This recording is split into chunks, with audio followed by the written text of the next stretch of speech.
យ៉ាងខ្ញុំហត់នឿយហត់នឹងទុកទោម្នេញខ្ញុំហត់នឿយនឹងក្តីស្រឡាញ់ចង់ចាកចេញឲ្យផុតពីផែនដីនេះចង់សម្រាឲ្យខួរក្បាលជប់គិតខ្លារឿងផ្ដេសផ្ដាំងដែលគិតថាគ្មានប្រយោជន៍ចង់សម្អាតការចងចាំដែលផ្សារខ្លោចរឿងអាសោចឲ្យរលីតាមវេលាចង់បំភ្លេចអតីតមានតែទឹកភ្នែកចង់តែស្រែកថាខ្ញុំកំពុងក្រំគ្រីចង់ប្រកាន់ប្រាប់ទៅដល់មនុស្សគ្រប់គ្នាចង់ទីមទីក្តីសុខខ្លួនឯងមកវិញខ្ញុំហត់នឿយហត់នឹងរឿងគ្រប់យ៉ាងខ្ញុំហត់នឿយហត់នឹងទុកទោម្នេញខ្ញុំហត់នឿយនឹងក្តីស្រឡាញ់ចង់ចាកចេញឲ្យផុតពីផែនដីនេះខ្ញុំហត់នឿយហត់នឹងបញ្ហានឹងខ្ញុំហត់នឿយខ្ញុំហត់នឹងគេចវិញបញ្ហាអើយមិនដេចមកលេងច្រើនខ្លាំងម្លេះខ្ញុំនេះស្រេញពេលអ្នកចូលមកស្និទ្ធក្បែរ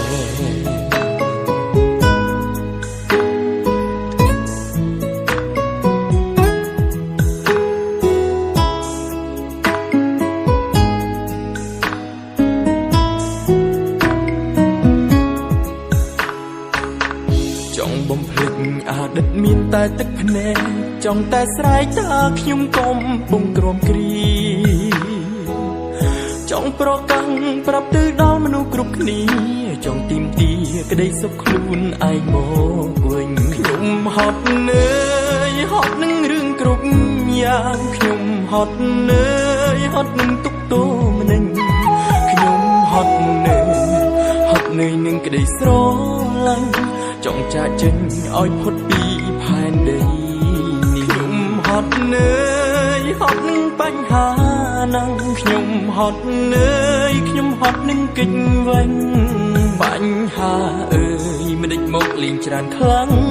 ម្លេះខ្ញុំនេះស្រេញពេលអ្នកចូលមកស្និទ្ធក្បែរហត់នឿយហត់នឹងរឿងគ្រប់យ៉ាងខ្ញុំហត់នឿ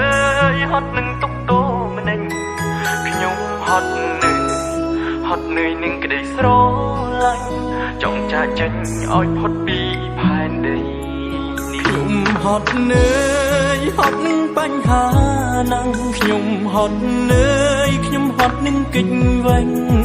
បញ្ហាអើយមិនដេចមកលេងច្រើនខ្លាំងម្លេះខ្ញុំនេះស្រេញពេលអ្នកចូលមកស្និទ្ធក្បែរ